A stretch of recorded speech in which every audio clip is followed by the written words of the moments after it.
Hi, everyone. Welcome to the podcast. I'm here today with Leopold Aschenbrenner. Leopold, why don't you tell the audience a little about yourself, your background, and what it is you do? Originally I did economics research, worked on long-run economic growth, worked with the Global Priorities Institute at Oxford, and then worked on basically doing a bunch of philanthropy in biosecurity and AI safety with the Future Fund and with sort of open philanthropy. And then recently have been spending my time trying to get people to be more ambitious on making things happen on AI alignment. Yeah, and so you're young too, right? You're just out of college, aren't you? I'm a couple years out of college, but I graduated college at 19. Yeah, and so we met at the Emergent Ventures conference a few years ago, and I was very Mhm. impressed with your background. And then I see you now; you're popping up and you're writing, very interesting things on AI. I didn't know actually about the economic work. What have you done in economics exactly? Yeah, I mean, I wrote a paper on the relationship between long run economic growth and existential risk. This is sort of just like econ theory. This is how I met Tyler initially, actually, because he sort of found that paper online and thought it was cool, and then did some more work after on kind of like like long run economic growth and stagnation and things related to that. Yeah. So we can start. We can get to that stuff. That stuff's all interesting. Let's start with the AI stuff. You had a article called "Nobody's on the Ball" on AGI alignment, and this I researching this topic, and not a lot that's like surprising. It seems like a lot of people just sort of repeating a lot of the same arguments over and over again. What I really appreciated about your essay is it's a it's either there's there's always either everyone's a doomer or they're don't worry about and I feel like what's even the point? I mean, you've seen these things with Eliza, who's going on all these podcasts and saying you're all dead, let's start mourning. I mean, it's just not a sort of he's adopted sort of a prophet persona and is just telling us the sky is falling. And then you have a lot of people who say it's no big deal and nothing's going to happen, but you do something else. You say this is a problem, and it can be solved with human ingenuity. So, can you talk about is that how you saw it? Did you get frustrated sort of watching this debate and saying nobody was sort of occupying the space? Yeah, I mean, I just, especially recently, I mean, it's been awesome to see sort of people paying attention. And, for a long time, it's felt like there's been this sort of little bubble in SF in the Bay Area. And now with ChatGPT, all the online discourse is about it. But, there's sort of like so much online discourse about it and so much fretting. And you'd sort of think, oh, well, anyway, people don't actually have it covered. Basically, like people talk about a lot about it, but not that many people are actually working on the problem. And I'm sort of like my take on this. I think it's a very real problem, but there's sort of a little bit too much kind of like less strong word selling. I'm kind of like we need a little bit more sort of like shape rotating, actually looking at the problem. And that sort of also kind of reflected my journey on the issue. Whereas for a while or at the beginning, I was kind of stuck in these sort of philosophical arguments with people. Like, I don't know, you had one on like, with Hanson on your podcast where you'd kind of go back and forth and you'd be like, companies wouldn't deploy unsafe systems, and you have all these sort of metaphors or whatever.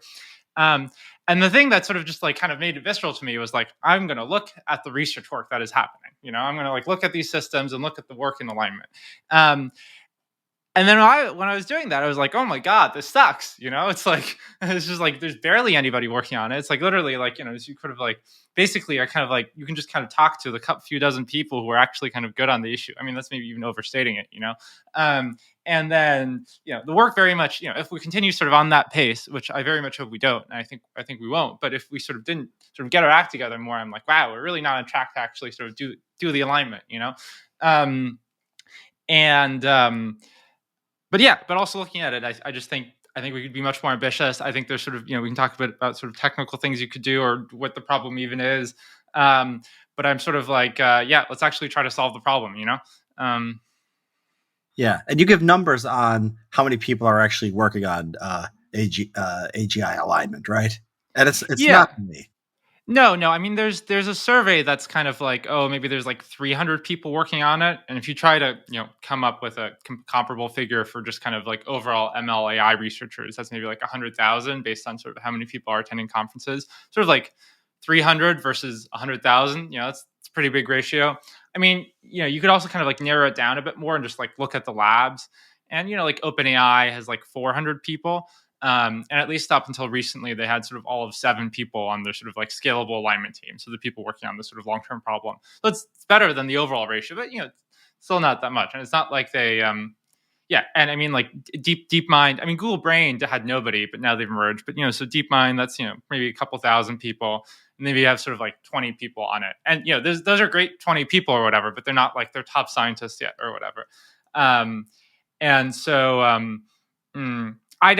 was definitely kind of like I thought when I initially encountered the discourse a few years ago, I was kind of like this is like not neglected, everyone's already talking about it, it's sort of like I want to work on something cool that nobody else is talking about or whatever. And then you actually look at it and it's like, wow, nobody's actually doing anything. Like you got to actually do things, people. um Yeah. And so when you count those, couple hundred people or whatever, is that including the people who are just like making it not say racial slurs and stuff like that? there's some overlap and it's sort of hard to separate. I'm not counting sort of like pure ethics people. um, and then this is sort of mostly trying to count people who are sort of trying to figure out this like long-term problem. So like for example at sort of OpenAI, I said there's maybe the 7 people who are doing scalable alignment, and then maybe there's another 10-20 people who are doing the sort of more near-term alignment stuff. um, but yeah, I mean, this is another point, and I think this would be good to talk about is sort of the sort of the long term problem is separate from the near term problem, and I think people kind of look at kind of like quote unquote alignment as in like don't get ChatGPT to say bad words, and then they're kind of like scared away. I'm like, this is silly, this is just the work. I'm like, no, no, no, no. This is pretty different. Um, Yeah. And so, I mean, that's sort of, it's strange because, so where does all this money go? Because my understanding of people concerned with AI alignment is it's like all these rich guys who have a lot of money and all these effective altruists, and they're not spending the money. they're just talking, They're, they're they're just tweeting about it. Yeah, I mean, look, like Open Phil, this is basically the main funder. They're doing about 30 million a year on sort of technical AI alignment. Um, and even like I don't know, like David Bao, I think is sort of like one of the best interpretability researchers. People like that, they like either didn't get funding or barely got funding. So it's not like they're really like it's not like there's sort of a massive amount of stuff happening. I mean, there's sort of like more investment in some of the other cause areas. I mean, most of Open Phil funding is still malaria nets, basically. And some in sort of like biosecurity stuff and in sort of growing the EA community. So part of that is sort of trying to sort of get young people who will then later work on these issues. But no, there really isn't that much happening. And I think part of it is, up until recently, it was this sort of like totally sort of niche issue. Nobody was talking about it. It seemed really weird.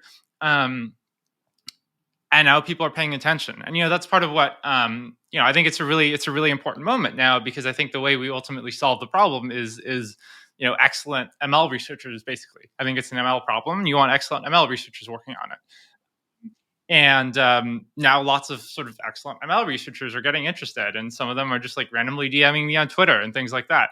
And so I think, yeah, I think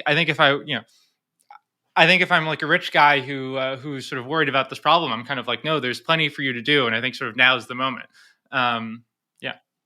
Yeah, and so the Robin Hanson reply to this is like there isn't actually all that much for them to do. He gives this sort of metaphor: if you took a peasant before the or whatever, even an intellectual before the Industrial Revolution, and they were trying to say, think about sort of the 20th century and how to have arms control, or how to have air traffic control or something like that. He says that there's basically not all that much to do, and you clearly disagree with that position. So could you explain why? Yeah, I mean, first I'll reply to Robin, and then we can kind of go through what people are actually doing. But just sort of to the Robin thing, I mean, I'd be more sympathetic to that if I were 100% sure this was only happening in like 2070 or whatever.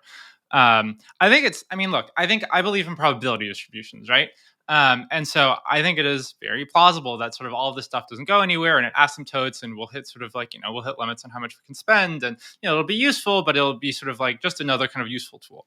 Um, I also just think it's plausible that, really on sort of like fairly short time horizon, sort of like this decade, basically, um, we're going to hit extremely, extremely powerful systems. I mean, I think about the sort of jump from GPT-2 to GPT-4, right? GPT-2 was sort of like a toddler, right? GPT-2 could sort of count to 5 and then it would get confused, and it could say kind of like vaguely plausible sentences, and then it kind of veered off course. That was 2019, all right? GPT-4 was kind of like 3-4 years later. Um, I mean, and GPT-4 is pretty wild. I mean, I just encourage people to actually try to use it. And people make the common mistake of sort of like using Chat GPT, but then like not paying the $20 a month, and then they tweet out like, oh, Chat GPT can't do this thing, and then have the little green icon, which is GPT 3.5. I'm like, no, pay the $20 a month, and it's like actually GPT-4 Wait, can do your you get a thing. better version for $20 a month? I didn't know that. Yeah, yeah, that's GPT-4. There's a hilarious Ross Douthat tweet the other day where he's like, "Look, the singularity will be nigh when ChatGPT can pronounce my name," and he like Uh-huh. tweeted it out at getting it wrong, and it was like, "No, if you pay the $20 a month, it actually gets it right." I replied to him, "It was like, is your next column going to be on the singularity is now nigh now, Ross?" Anyway, so I think GPT-4 is it's doing like really complex reasoning, and you can sort of ask it to solve complex like math problems, and it'll go through all the steps, and it can play chess. It's like GPT-3 would only kind of like regurgitate plausible moves, and no, GPT-4 kind of like has learned to play chess. And it's it can, and I think there's sort of going to be a lot more things that are that we'll see once people kind of like hook up GPT-4 to more plugins and tools. And I basically think GPT-4 is and it's like 90th percentile at graduate and college exams, right? Which is wild. Again, GPT-2 to GPT-4, and that's like a few years. And so, look, just imagine a few more of those jumps, and probably that won't be AGI. Probably that'll be like a useful tool and won't do everything. But I don't know. Maybe it will. And maybe it will. And in particular, I think a sort of key thing is sort of like, do you get a system that can automate AI research itself?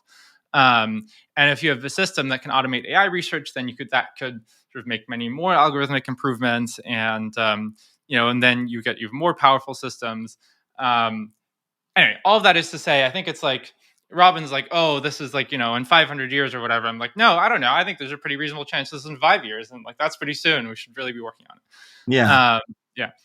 Yeah, and I think to him, I mean, he would say, oh, well, he'd say a bunch of other things, but yeah, we could just sort of go into what do you think. So yeah, I like Yeah, the yeah, yeah. probability. I like the probability sort of logic because I don't know, like maybe Robin is right, maybe even more likely than not. You are Totally, not. yeah. You are. Yeah, so you're not working on this with certainty that people are going to die. Like your work could be useless to humanity, right? There's a Sure, probability that there's sure. really nothing to worry about, right? Maybe some kind of probability, and a Oh, lot of maybe even the median case. I mean, I just think something like 10% is incredibly high. I mean, it's like this is sort of it's some I think most people just have sort of like screwed up probabilities all across the board. There's like 10% chance climate change will kill everybody. It was like, no, there's basically a 0% chance climate change yeah. will kill everybody. It's just like 10% chance is actually very high. Yeah, Um, and yeah. people don't think like that. The vast majority of people would not work on an issue where the immediate outcome was they're doing nothing, right? That I think very few people would swallow that. I mean, Uh, I don't know. Most people don't do anything, but Most people don't do anything. Period. Yeah, right. So um, uh, yeah. I mean, I think 10% makes it sort of like definitely the biggest deal or whatever in the world, like the most important problem, and it's like just the most important problem right now. yeah. Are Um, you impressed with those like expert surveys? Because they do these expert surveys and they're like, okay, 50, the experts say 10-15%, it's going to kill everyone. Wow, that's amazing. I think that people are not good with probabilities. If you went to nuclear, like war experts, you say, what's the odds we're going to all die in nuclear war? They'd probably say 10%. If you went to, I don't know, pandemic people, they'd probably say 10. There's probably 50 things that yeah, people will yeah. give I a mean, 10% probability for. yeah, I mean, look, here's my take on this. I think one is sort of these like really broad kind of like surveys or forecasting stuff are just like pretty generally low signal. So another example of this is like super forecasters, and I think the Economist was even citing, oh, the super forecasters gave some low probability. But we had actually commissioned super forecasters a while back. We'd commissioned two different sets, and one of them was the one the Economist published, and another one just gave like much higher numbers, basically numbers like the ones I'm giving, in the sort of like 5 to 25% range. I think there's some reason why we weren't supposed to publish them, so I don't have the exact number for you. But basically, there's sort of like two sets, both reputable super forecasters, and they give like wildly divergent numbers. So I'm sort of like, I don't know, just kind of like low signal there. But yeah, I mean, I do think it's significant. I will say, I think it's significant that, sort of like, like real AI people are talking about this, or just like basically sort of the people who are really concerned about this are the AI lab CEOs. And I think there's sort of like common causal connection, which is like the AI lab CEOs, like, 3 years ago already realized that like AI progress would be really rapid and would be a really big deal. When people like Tyler Cowen were like, it won't be or whatever. And it's like, no, the AI lab CEOs were right. They're sort of close to the thing. They saw it happening. And the same AI lab CEOs are really worried about the AI alignment stuff because they're like, they're very close to the progress on the AI alignment stuff, and they're like, wow, I'm just like not impressed by the progress right now. And it's like we really got up our game there. And Yeah, so I think that's worth taking seriously. One thing that AI is not good at. This is a bit of a digression, Leopold, but the AI is not good at making transcripts of me talking. It can make good, and I suspect it wouldn't make good transcripts of you talking because I've tried to do automated AI, and it really depends on the guest. Some people speak in like complete sentences and sort of like the way people write. Me and you, I think, are different. We sort of speak with false starts. Back Mark Andreessen was the other podcast. You couldn't do an automated of Mark Andreessen either. So when AI could do a They'll do transcript. it this year. It's like one of You these think things. so? It's like Brian Kaplan. I mean, that was glorious. Brian Kaplan was like, ChatGPT got a D on my midterm or whatever, and I bet it won't do it this decade. And then literally like 3 months later, it's like GPT-4. It's again the one you pay $20 a month for. Came out, and he was like, oh well, it actually like got the best score in my class. Yeah. The Okay, so I haven't checked in like 6 months or something. So maybe it can actually do my voice by now. It does go fast. With the chat GTP, the $20 you pay for, it's just the thing. It's just the input output. You type stuff and then it comes back. I can't like give it an audio file and say make a transcript, can I? I mean, not yet, but The pretty app, the soon. plugins will Yeah. the plugins will Yeah, come. yeah, because the transcript is Whisper or whatever. There's sort of other AI models that'll do it, and ChatGPT is getting a code interpreter. So yeah, probably. I mean, maybe like later this year, you can just sort of upload it and they'll do it. Yeah. Anyway, so you want to talk about the sort of like technical problem of alignment? Yes, I do. So yeah, there's a couple different ways. I mean, talk about whatever you think is sort of the most important points to hit. Yeah, yeah, sounds good. All right, so look, what is alignment? I feel like this has sort of become a corrupted term or whatever. And I think at a basic level, it's just look, you want the system to do what it says on the tin. And it's like, look, I want to ask this. For example, I think a good example is just like you want it to be honest, right? I ask a system a question, and I want to like honestly report what it knows. And so I think forget about some people are like, oh, complex human values or these weird. Forget about it. It's just like sort of like get the system to do what it says on the tin. Yeah. So how do we do that? Um, the basic method we use right now is basically human supervision. So we're kind of like, we have the system. So first we do this big pre-training. We have it read the internet or whatever, and then the system. It's sort of a child that has like watched a bunch of people like speak or whatever, and it's learned to learn the language. But then we're like, okay, now we want the system to do things like ChatGPT, and then how do we do that? We sort of just train it with sort of human thumbs up, thumbs down. So we're like, give us an answer. We're like, this is a good answer. This is a bad answer. And then it learns from that and it produces answers that sort of get thumbs up. And you could sort of imagine other versions of this that are like, look, we want, yeah. Anyway, so that's the basic thing. It's RLHF. It's human supervision. The sort of key issue for this long-term problem is how do we supervise a superhuman system, right? So right now, ChatGPT gives us an answer. We can sort of easily tell if it's sort of dumb or not, or if it's honest or not, and we're like thumbs up, thumbs down. GPT-7, maybe we have GPT-7 and it's like basically superhuman at a bunch of things. And we hook it up to, a bunch of different, the internet and plugins and whatever. And you're basically having it run our business. And then we're like, look, GPT-7, like give me a business plan or like write me new software to improve my business. And then it, gives us, 10,000 pages and really complicated software program. And then we're like, does this like violate any laws? Is this okay? And like, we don't know. It's like way too complex for us to sort of supervise. And so sort of the basic method we're using doesn't work anymore. Human supervision doesn't really scale to superhuman systems. We can't even sort of detect the bad behavior, so we can't prevent it. And so that's sort of the basic situation you were in, and like, how do you fix that? And there's a bunch of different things people are doing. Yeah. Okay. So let me ask you this: would the honesty, if you solved honesty, would that solve everything? If you just had a thing that never lied to you, would that be it? Well, like it couldn't manipulate you, right? It could, but it could like try to convince you with argument. So yeah, I think honesty would get you pretty far. I'm not sure if it would solve anything, but basically, I think if you get GPT-7 to be honest with you, I think you'd get you pretty far. I think honesty is great because I think you can kind of think about it. It makes a lot of sense. It's sort of like obvious you want it. I think it's also just surprisingly hard. There's actually a paper yesterday that kind of illustrates this. So sometimes, yeah, I'll talk about the paper briefly. So you think the model sometimes the models do chain of thought, right? So you're kind of like you give it an exam question, here A, B, C, and D, and then tell me which one is correct and explain your thinking. And then I'll choose B and be like, look, it's B because, first step in this math problem is this, then we do the second step and whatever. And so, you could imagine like, oh man, this will make things fine because we can like look at what these models are thinking and they'll be honest and they'll be totally fine, right? Mm. But in fact, sort of what the model is thinking can be quite different from what it says. And so in this paper, basically, they kind of like got the model to choose a different answer for a particular reason. In this case, it was, for an example of this was they sort of gave it a bunch of examples where the answer was always A. So they gave it a test, the answer was always A. And then learned that, and then it sort of would answer A. But then it would make up some sort of totally different reason for why it chose A. So it'd be like, oh, the answer is A, because step 1 is that, and then step 2 is that, and step 3 is that. Where in fact, the reason it chose A is because every other answer is A. But it didn't say that, right? And it in fact knew that it was wrong, sort of on the facts. And so, on the human supervision side, just one way to think about why honesty might be hard is, will the model learn to sort of tell us the truth? Is this a thing of like self-aware? Is this like a self-awareness thing? Like it doesn't even know like what it's doing, right? No. It doesn't necessarily know what it's doing.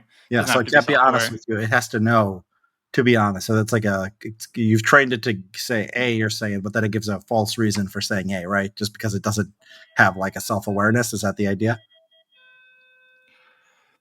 I mean, basically, it's just like the model will do what you train it to do, but it's sort of that might behave in weird ways. For example, if you just train it with sort of thumbs up, thumbs down, the thing it might learn is not be honest, but sort of like say what a human would think, right? So if you trained an LLM in like the 1300s, the model would definitely say God exists.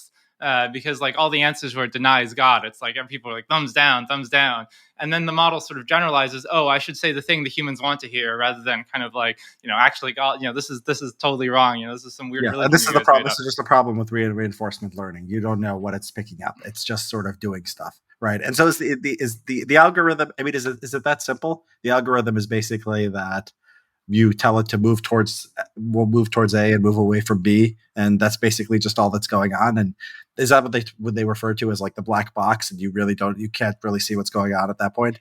Yeah, totally. So you're basically you're training it through some sort of process of evolution. You're giving it sort of some thumbs up, thumbs down signal, and that might work really well. And there's sort of some question of how it generalizes. So like in the thumbs up, thumbs down case, in the honesty case, does it generalize? Yeah, does it generalize to tell you the truth, or does it generalize to sort of tell you what it thinks the humans want to hear? And there might be all sorts of things you can do. It's like, oh, this is so simple. We'll just like get it to explain its reasoning. But in fact, what it's saying is not what it's actually reasoning. It's just some other thing it made up. And in fact, its reasoning was some totally different thing. And so sort of even honesty is just like quite hard. I think it's like very much solvable. And so there's some like cool stuff you can do, and we can talk about that. But you don't really get it by default. Okay, so how is honesty? I mean, that might as well talk about it now. How is honesty solvable? I mean, so it's not solved, but I think there's things you can do. So, for example, I think there's a recent cool paper by Colin Burns that basically, looked inside the model and found sort of like little like truth neurons, sort of simplified, but basically, looked inside the model and found a little lie detector. And what's particularly cool about this is sort of he found the lie detector in an unsupervised way. So it wasn't like he gave it a bunch of examples. It was just basically based on some sort of like consistency properties that he was able to like identify the sort of like these truth neurons. And that's really important because unsupervised methods sort of don't have this problem of sort of human supervision where they would predictably fail with superhuman systems. And so, like the sort of example where you could use this sort of like truth neuron thing, or like what this thing accomplished was, you can sort of prompt a model to tell you wrong things, right? You can prompt a model with kind of like, Reddit falsehoods or whatever. And then you can ask it, what's the capital of Pennsylvania? And it'll just kind of say, Philadelphia. That's a common misconception. When in fact, the capital is Harrisburg.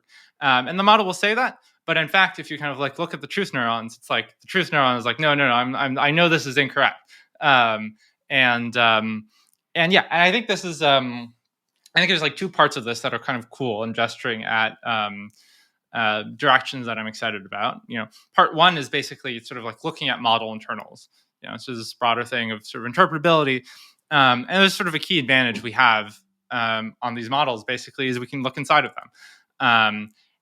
And then part two that I think is really exciting about this particular paper is it's sort of unsupervised. So, I was saying, human supervision is what we do right now, but it might predictably fail with superhuman models. So, are there sort of things we can do that are unsupervised or that are sort of much weaker human supervision, and that still work? Yeah, that's interesting. So, is it so the truth neuron, right? So it must have some. How does it know that Harrisburg is? So it must have some conception. It sounds like of credible sources of information and non-credible sources of information. So it looks at maybe an encyclopedia or something, and it sees one capital of Philadelphia, and then it sees some dumb person on Reddit, and it's they say Philadelphia. Is something like that going on? How does it like determine truth in these models? I don't know, the same way you determine truth. It's sort of like you've read a bunch of things and you've learned things and you have a sense of sort of what information is true and what information is false. And there might be certain situations in which you kind of like lie or say the wrong thing because for whatever reason, but you kind of still know whether it's true or false. And there's some sort of like separate way in which your brain registers that. And sort of the column paper is basically saying, oh, these models do that too. And we can sort of like locate other things in these models' brains, which is cool. So like I think there's another one of the sort of cool interpretability papers is one by sort of David Bau's lab, and they basically like found where like specific pieces of facts were located in their brain, and then they were able to change it. So they're like the Eiffel Tower is in Paris, right? So it's like okay, it's in Paris. The model knows it's in Paris. You can say the Eiffel Tower is, and the model will say in Paris. Um, and then they're sort of able to go into the head basically and sort of find the parts of the model that corresponded to that factual knowledge of in Paris. And then they were able to do even more. They're able to change that. So they're like, okay, now we're going to make it in Rome. So sort of that changed that part of the model. And now it's like, now the Eiffel Tower is in Rome. And now when you ask the model questions about the Eiffel Tower, the model thinks it's in Rome. So you're like, how do I get from Berlin to the Eiffel Tower by train? And the model will give you train directions to Rome because it now thinks it really thinks the model's in Rome. You sort of found the core source. Anyway, so this sort of work is super embryonic right now. Um, and barely any work. But I think there's a lot of potential there. And in particular, I mean, one thing I'll just say, about sort of broadly, what is the hope for AI alignment is the same way we'll be able to use AIs to automate sort of AI capabilities research and build more powerful AI systems.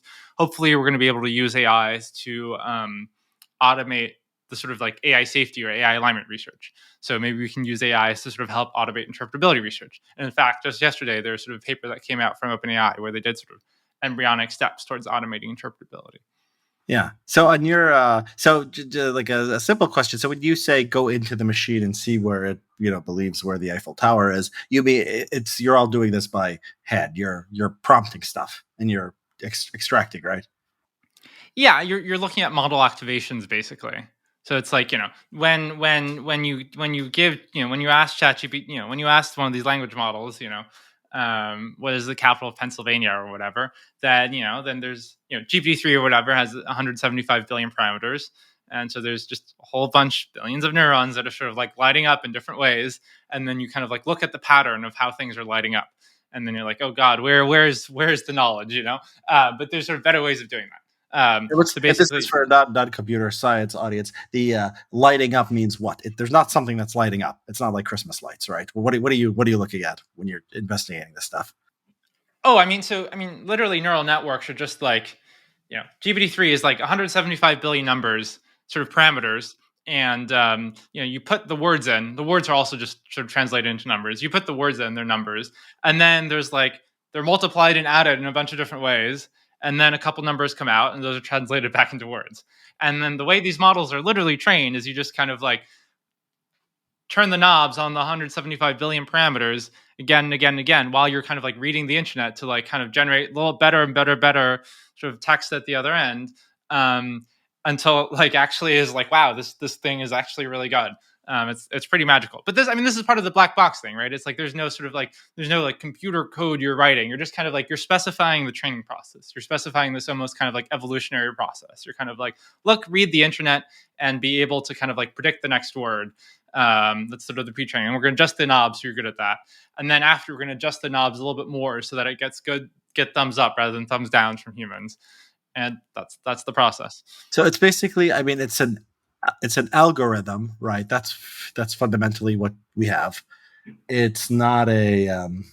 But is there when they say black box?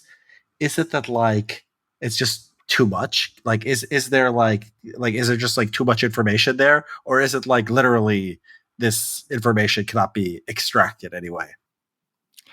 Um, It's just so I mean you can look at the activations. Basically, you can look at the little neurons lighting up. It's just the same way, sort of like a human brain. Yeah, it's pretty similar to a human brain. It's sort of like it's basically like the information you have is basically if you could sort of like scan all the neurons in the human brain. So it's more information than we have for a human brain, but we still don't know what the heck all the neurons are doing. It's just basically this like maze of numbers, and this maze of numbers was just kind of like came out of this like these giant computers that were optimizing the network in this sort of basically evolutionary training process. Yeah, I got it. Um, Okay, so you got so sort of like the intelligence is sort of like an emergent property of our brain. yeah, Is that how it is? But you can look at the neurons and you can look at the numbers. You can look at yeah, the literal yeah, numbers, yeah. Like the binary little stuff, actuations. Yeah, zeros and ones. I yeah. Basically, yeah, Okay, yeah, that's interesting. So you're in the article on Nobody's on the Ball, you talked about reinforcement learning from human feedback. So that's thumbs up, thumbs down, and then you talk about sort of the try to iteratively make it work, the scalable oversight. So can you talk about that a little bit? yeah, yeah. Sure. So yeah, maybe I should give sort of a bit of sort of a broader overview. So yeah, so baseline basically the thing we're doing right now is sort of like just human supervision. So we tell it whether it's good or bad, or we tell it whether it's honest or not, and that's how we get ChatGPT to not say bad words, and that works pretty well. I mean, there's lots of sort of engineering work to make it sort of even better, but baseline it works. And the key difficulty is we're going to maybe build superhuman models, and human supervision might not work anymore. And so okay, so how do we sort of like get something that scales to sort of superhuman models? um, so what is there? I mean, one, there's just kind of like Miri and like Eliezer, who've been kind of around for kind of like 20 years or whatever, basically just philosophers. I mean, that basically I just kind of want to say is like forget about all that, or just like don't worry about that. It's like I don't it's not going to lead anywhere. I think the way we solve this problem is sort of ML research, and shape rotating, not word selling. And I think has actually sort of done some damage to the field where people think it's some weird philosophy thing rather than sort of like a real technical problem. All right, so what else can you do? I think the sort of like baseline lab plan is basically all right. So we'll do the human supervision thing, the sort of RLHF, thumbs up, thumbs down, and then we're going to build human level AI. And then once we have human level AI, the AIs are going to do AI research, and we're going to get even more powerful systems. But we're also going to get the AIs to do alignment research, and hopefully they'll solve it. And so I don't know that might work. Seems like that's one of the reasons I'm like, yeah, median scenario is maybe okay. It's like maybe we can also just get the AI to do the alignment research and like Anyway, I think it'd be good to prepare that a bit better. But like one of the things is AI is doing interpretability research, like I mentioned earlier. But so that might work. One particular component of this plan is sort of what people call scalable oversight. So it's basically like try to sort of augment the human feedback to be a bit better. So, for example, I mentioned earlier this scenario of like, look, you're faced with this sort of like 10,000 page plan with 100,000 lines of code, and you're like, I can evaluate this. And maybe one thing you could do is you could have little AI helpers that help you evaluate it. So you're kind of like, oh, do I give this a thumbs up, thumbs down? And I'm like, oh, well, I have all my little AI helpers, and maybe I'll even have the AI helpers debate each other, um, and so on. But basically, you kind of like use AIs to help you better supervise other AIs. Um, Anyway, and roughly I call this sort of like the iterative plan. So you kind of like you go as far as you can with human supervision, and then you use AIs to like help your supervision, amplify that supervision. Use AIs to help you do alignment research. And yeah, anyway, it might work, it might not work. I think this is like one of the great hopes, but I just like I feel really uneasy as just kind of like relying on only that. Um, yeah. Sounds like the same. Sounds like the same alignment problem, right? Who monitors the monitor, right? If the you're not aligned with the hall monitor AI, right? It's the same problem. I mean, that's one of the reasons it might fail. Yeah. Okay. What else is there? Is there anything else besides? Do we have any other Yeah. So, ideas? I mean, then there's sort of some of the interpretability work I've described. I mean, so the interpretability work I've described so far is a bit more kind of like the sort of like top down interpretability. Most of the time when people talk about interpretability, they mean mechanistic interpretability. So that's basically, we're going to like sort of like think of this as sort of like the basic physics version of interpretability. So we're going to sort of like understand these networks from the ground up. Chris Olah at Anthropic has done good, sort of the pioneer of this, has done awesome work. Neil Nanda is a person who sort of maybe you've seen sort of online and is active and has done some really interesting work on this. For example, he's done some work on sort of like grokking. Basically, sort of sometimes it seems like neural networks suddenly understand a thing and like what's going on there. Um, and I'm like very excited that people are doing this work, and I think it might be really helpful. I think you know, I'm a little bit worried that it's way too hard of a problem, or it's just sort of like, yeah, it's sort of like maybe the AGI is coming in just a few years, and you're kind of like, maybe we're gonna like about to turn on the nuclear reactor, basically, and we're like, oh, is the nuclear reactor going to be safe? How can we do the safety engineering for the nuclear reactor? And then the people over here and like, oh, I'm going to work with particle colliders, and we're going to do some basic physics, and that's going to make our nuclear reactor safe. And I'm like, oh, maybe. I'm glad you're doing your thing, but and so anyway, the sort of interpretability work I'm a little bit more excited about is some of the work I mentioned earlier, which is basically, more targeted. So it's like, instead of trying to sort of understand for the ground up, we're going to just kind of like try to look for the thing that's like, is it telling the truth or not? And maybe even try to, or the sort of David Bow one, which is like, try to look for specific facts. And maybe later we want to like look for specific things. We want to maybe change what they're trying to do or whatever. Yeah. All right. So that's interpretability. One more frame I'll mention that I'm sort of pretty excited for how to think about this. And this is newer, and there isn't that much online about this yet. But this is also, from some of the OpenAI people, Colin Burns at OpenAI in particular, is you can think about this problem as a generalization problem, and in particular, sort of easy to hard generalization problem. So there's a bunch of examples where humans can supervise it, and those are sort of easy examples where humans understand what's going on. And then there's sort of like hard examples that humans no longer understand. And the question is, how does sort of like what you tell the AI generalize? And sort of generalization is basically a core ML problem, or it's one of the reasons deep learning is so successful is because neural networks and deep learning is so good at generalization. And there's sort of very basic generalization problems, which is like you showed a bunch of pictures of birds and you wanted to learn to look at the sort of like the bird itself, not the blue sky behind it. And a sort of naive failure mode is like, oh, it'll learn to think bird when it looks at a blue sky. That's called spurious cues. And, people are able to solve that sort of, and it's just sort of basically an engineering problem. And so same thing here is, like when you're giving it the thumbs up, for example, for honesty, is it going to generalize to kind of like tell the truth, or is it going to generalize to, what would the human think? And so you want to make sure it generalizes correctly. And there's a bunch of sort of very simple settings in which you can study this. Maybe there's sort of too much detail, but basically you can kind of look at like, very normal ML models and be like, how does this generalize if we sort of only give it sort of easy labels and we don't give it all the labels? That's pretty analogous to the ultimate problem. And it's sort of pretty exciting to me if we can just kind of like make this a science. We're going to study generalization. We're going to understand generalization really well. We're going to study a bunch of settings and test beds that look similar to the ultimate problem. Yeah, this is hopeful. I mean, there's like it's when you think of just sort of, I think when most people talk about this, it's like, oh, there's going to be this thing that wakes up one day and then it's going to be plotting against us, and just like a human would, and it's going to do all these other things, just going to be super intelligent. And what you're saying is like we can break this down into a bunch of manageable parts, make it into something of a science. And then it'll be something that'll be very advanced in some ways, and like we'll retard some things, like we'll retard its ability to like lie to us, right? Hopefully, or retard this, or it's like maliciousness, or it's bloodlust, or whatever, right? It's like we can work on all these things, and instead of seeing it as like this god that just comes up, like it's coming here through the process, right? It's not going to be a thing that's just going to have like a 1 million IQ and then otherwise be a blank slate, right? Is that's Totally, sort of, yeah. I mean, I think it could happen a lot faster than people think, and sort of I think like I said, I think we get the sort of like human level thing in this decade basically. And I think once we get the human level thing, I think it'll start getting really good at AI research and make a bunch of algorithmic progress. And I think we might get like much more advanced systems really quickly. But even though all of this is happening really quickly, I think there's tons of things we can do. And in particular, I just think it's like, again, it's sort of like an ML problem.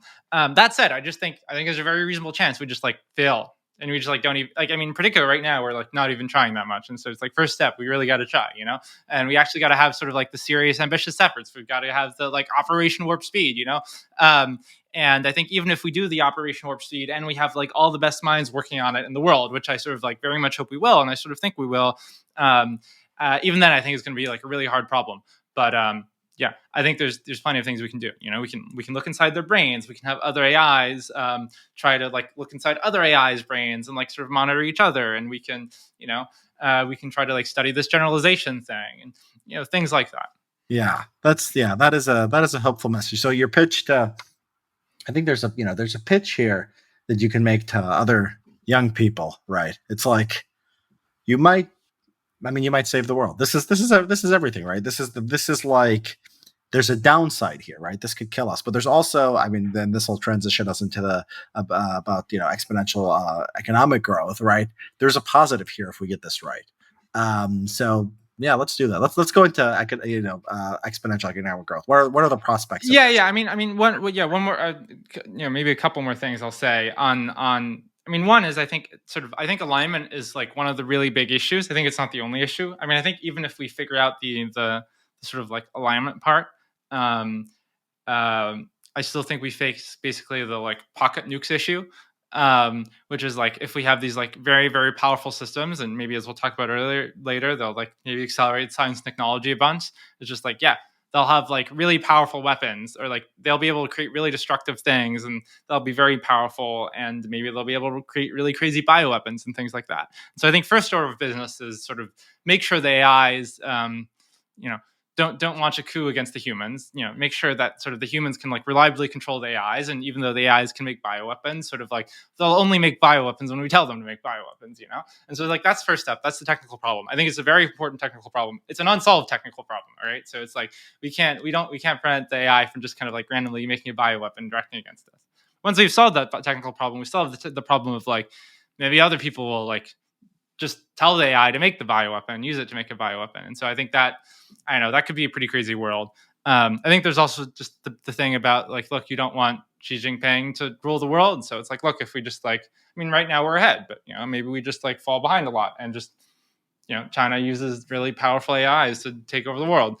For what it's worth, one thing that I think is also really underrated there is just sort of like basic infosec. It's like I think people really underrate espionage. China does an extraordinary amount of hacking. I think they've just like infiltrated a lot of our systems. And, I think right now, sort of the AI labs, sort of the DNA is sort of like, I'm just a startup. And they very much don't have sort of like nuclear secrets level infosec. And, whether you care about, whether you're just like a China hawk, you want to beat China, or you're like one of the AI safety warriors, you're kind of like, oh, I don't want China to just kind of like randomly steal the weights of the model. So I think if you're like, looking for things to do, if you're like a government looking for things to do, I'm kind of like, oh man, just like lock down these like the lab info security. It's just like, oof. Get the NSA to do penetration testing, like require security clearances, stuff like that. Yeah. Okay. So this is the sort of the way we're going. The pocket nukes issue. You're right. So there's other things to work on. The AI is not a sort of alignment is solved and then everything is happily ever after. We have other issues there. But let's talk about the upside. I mean, let's talk about the Yeah, upside. yeah, yeah. Are we going to see what do you? So you have there's a report on from Open Philanthropy on explosive economic growth. You've done a little work on this area. We've stagnated, right? We're down to 2-3% a year, and 3% is a good year now, and used to be much higher. Several decades ago, and so why won't this just sort of continue forever? Are there prospects of us to hypercharge economic growth again? Yeah, great. So let's talk about this. So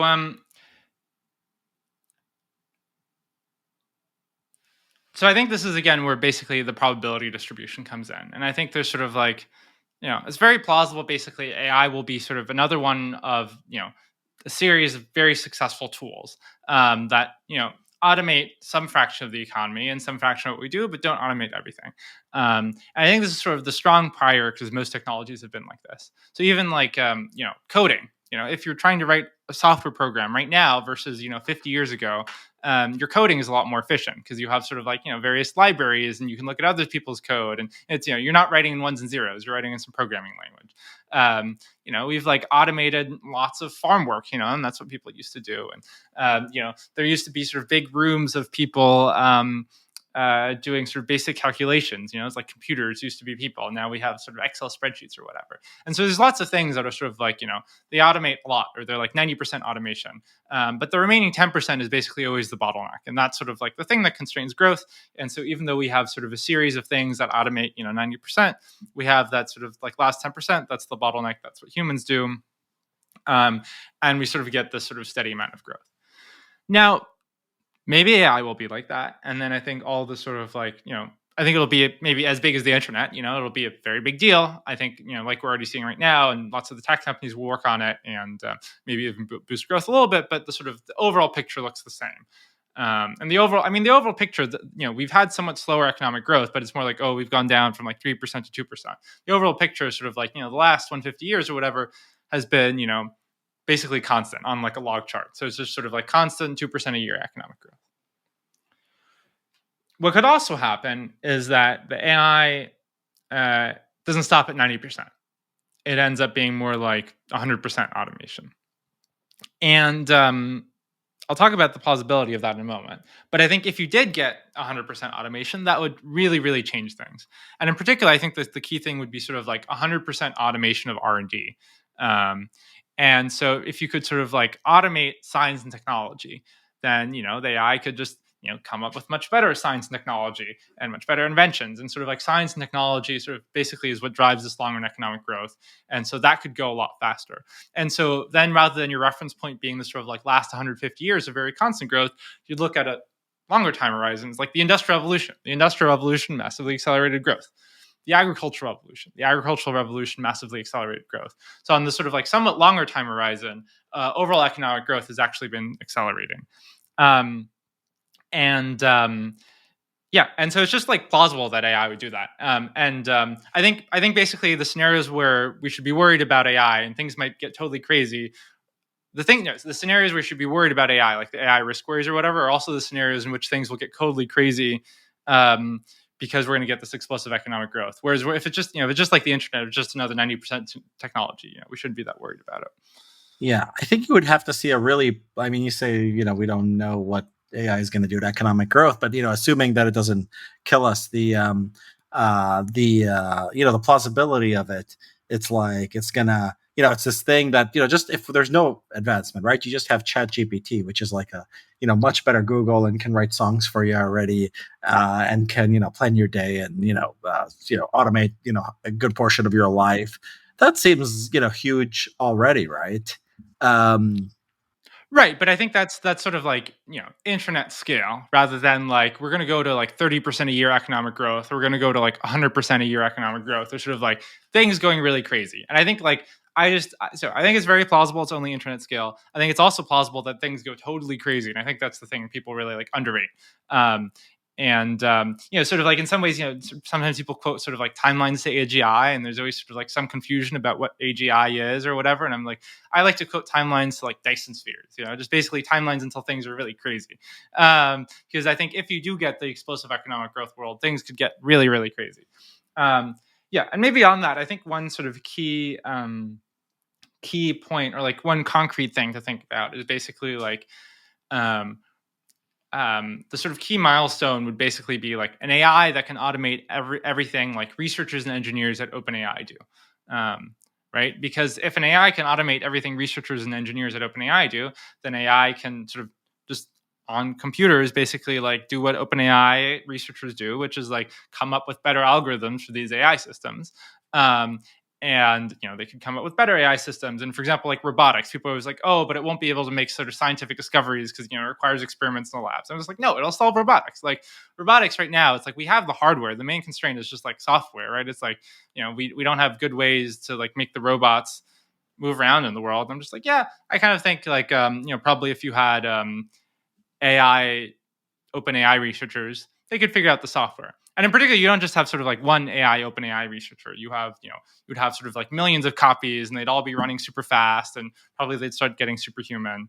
And anyway, so that sort of benchmark of like an AI that can do AI research itself, I think it's like really important to emphasize that, like, yeah, I think it's really hard, right? Like that's quite different from ChatGPT. ChatGPT is like a useful tool, and the thing I'm talking about here is like a thing that can do like 100% of the jobs of the people who work at OpenAI. Sort of like the value of their labor would go to zero or whatever. But also, again, earlier we were talking about that sort of jump from GPT-2 to GPT-4, where GPT-2 was sort of like toddler level, could barely count to five, and then GPT-4 was like 90th percentile at college and graduate exams, and I'm like, I don't know where this is going. What do you think? Do you think that? What do you think of those arguments that the internet not having that much effect on growth is just sort of a product that it's really not capturing the consumer surplus? Imagine a world where you could imagine something similar happen with AI. AI basically takes over all your chores, plans your day, does all the grunt work you don't like. It doesn't cost all that much because anyone does $20 a month or whatever. But the consumer surplus is huge, and we just use that time to I don't know, go to the beach and lay around. Like, are the GDP numbers even capturing things anymore? I mean, let's talk about the internet one. What is the running water is very cheap. My monthly utility bill, it's not nothing, but it's pretty cheap. But the consumer surplus I get from running water and sewage over an outhouse and like carrying buckets is really fucking big. Um, Natural gas, I mean, it's more expensive recently, but it's pretty cheap. But like the consumer surplus I get from a stove is very large. You know. Um, Air conditioners. I mean, the electricity is pretty expensive, but it's pretty cheap. But the consumer surplus from air conditioners are incredible, right? It's just like entire swaths of the country become basically inhabitable. Um, so I think the point here, and I think this is sort of made well by Robert Gordon in his book, The Rise and Fall of American Growth, is that this argument people make about the internet, you could have made just as much, if not honestly, probably more about sort of like the big wave of technologies around sort of the like early 20th, mid 20th century. But Um, maybe that proves too much. Maybe that proves that it's all nonsense. All the GDP numbers are nonsense, not just the internet. Since the Yeah, internet I came mean, along, I basically think all the things people say about how GDP is imperfect is right. Um, but I also think it's sort of still underrated. It's a pretty good measure. It tracks some real things. And I think it was, we did grow slower before the industrial revolution, and then we did grow more quickly after the industrial revolution. And we probably have grown more slowly in the last, whatever 50 years than in the sort of 50-year period before that. And some countries go more quickly than others. So yeah, I think there's these issues of sort of like long run sort of GDP measurements. But I think the thing I'm talking about, if it sort of comes to path, this sort of like really past this like really explosive growth, it's sort of like it would be obvious to you. We'd be like we'd sort of like we'd have like little robot factories that are just like cranking out just like gazillions of like little drone swarms, and they all have like highly accurate targeting, and there's some like crazy WMD war with China going on, and like I don't know, like you'd notice sort of like I don't think at that point there's I think the thing I'm saying is like, will it sort of be roughly on trend for the last 150 years, or will it be like a clear break of this with this trend, sort of like the way the industrial evolution was. um yeah, that's convincing. Yeah, it's you're right that we are capturing something. It's not perfect, but it is. Yeah, I think you're right. When I hear one country has a higher GDP than others, it seems to correlate with reality and sort of seems to correlate with the common sense about the industrial revolution and all of that. Do you worry that sort of what might happen here is we might strangle the innovation to death, and we won't be able to basically employ it. So there's a lot of things, like for example, like the internet wasn't able to do, like like Uber was like pretty much illegal, but they did it anyway, right? Like education, I think healthcare, a lot of the stuff could be done online, but it's just not. I don't know about self-driving cars. They might be. I've heard some people claim, I don't know if this is true or not, that they're basically safe enough already. They just have to be much safer than human beings, or otherwise we'll never let them on the road.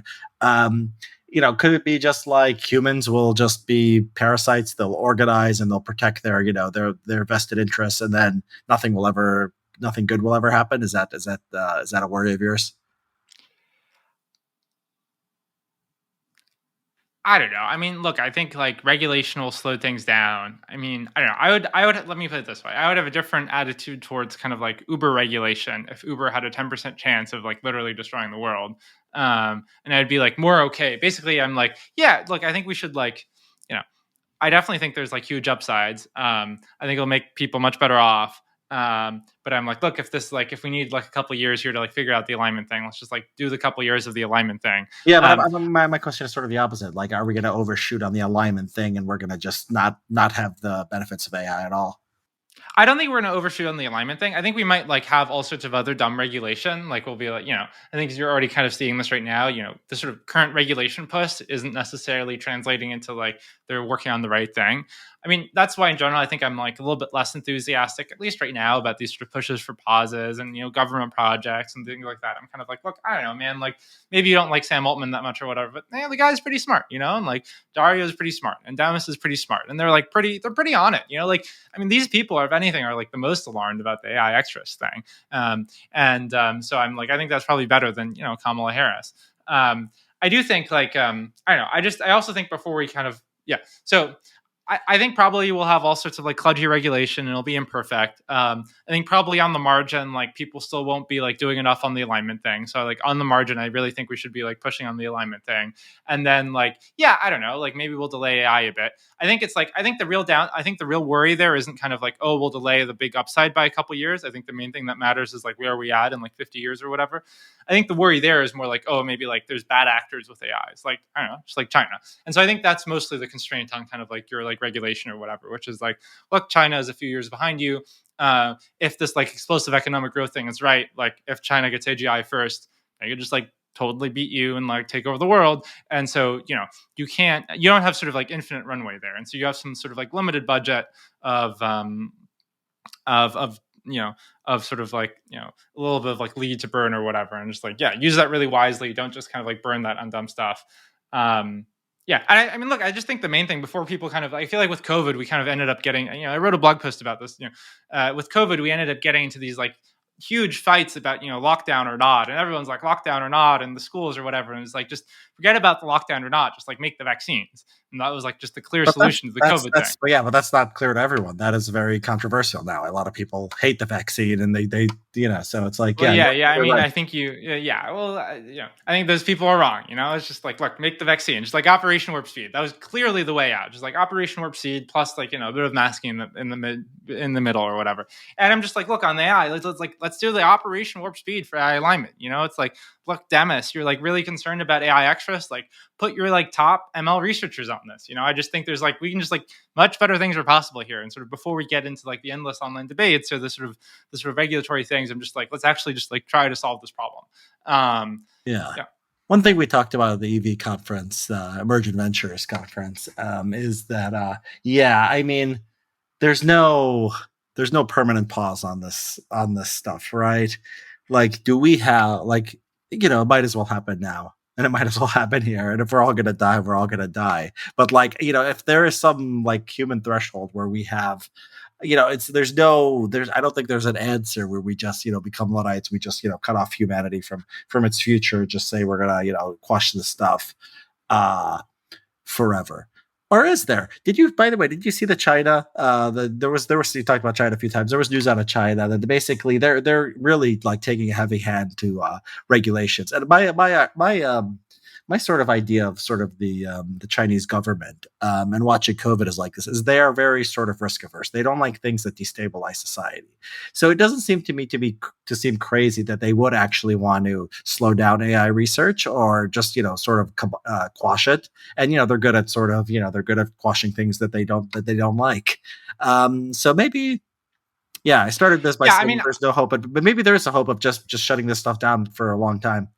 no, I mean, I definitely not forever. I mean, just the other thing is just there's extremely rapid just algorithmic progress, right? So it's sort of like GPT-3 maybe at some point cost like 10 plus million to train. And now you can sort of like just train it on your own for a few $100,000.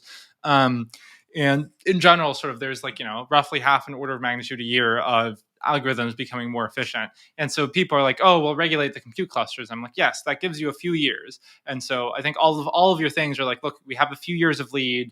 Can we like use those few years of leads to do all our safety things? But then, like if you wait long enough, it's just like it becomes really like, you get the algorithmic progress. It becomes much easier to train. You get open source, you get China. Look, maybe there's like extreme worlds where that becomes necessary. I mean, I think, and one thing in general is I think we're hopefully going to get just a lot more empirical evidence on the sort of alignment thing. So, people are working on empirical test beds of deception. Like is this AI system just like, does it deceive humans? And like people at Anthropic are working on that. I think that'll be really useful. People working on these sort of like evaluations of, basically like, will it make bioweapons and will it try to like autonomously spread over the internet? Basic reward hacking demos. And so I'm very much into like, look, I think we should like do these evals and we'll get empirical evidence on this and maybe it'll be fine. Or like, oh shit, this thing will be really scary. And anyway, so who in the maybe there are worlds where it's really scary and everyone realizes it's immediately obvious and maybe we'll do other things then. But I think sort of by default, I would expect we have a few years lead or whatever. We have the export controls on China. Those are very important. They can't get the most leading edge chips and sort of all throughout this supply chain, we've cut them off. You can't shut them down forever, but we have a bit of time. And like I said, it's like I think this like alignment thing is totally real, and we can just like totally screw it up. And like if we screw it up, it's just like totally the AIs could take over. But it's also like there's a lot of things we could do, and so I think there's this sort of I think it's actually just quite tractable.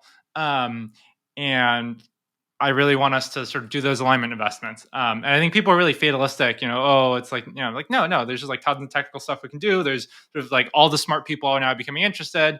There's like tons of money who is potentially interested in funding it. Like, let's do it. Let's make it happen. Yeah.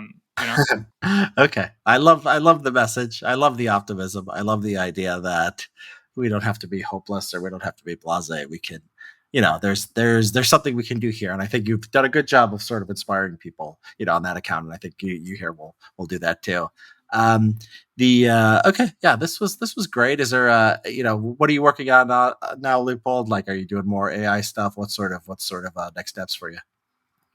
Yeah, doing more AI stuff. I think I've sort of spoken a bit about I think we should have more ambitious concerted alignment efforts, and hopefully we'll have more to share on that at some point. But yeah, that's what I think we should do. I think we should do the Operation Warp Speed. Sounds good. All right, man. Good talking to you. Good talking.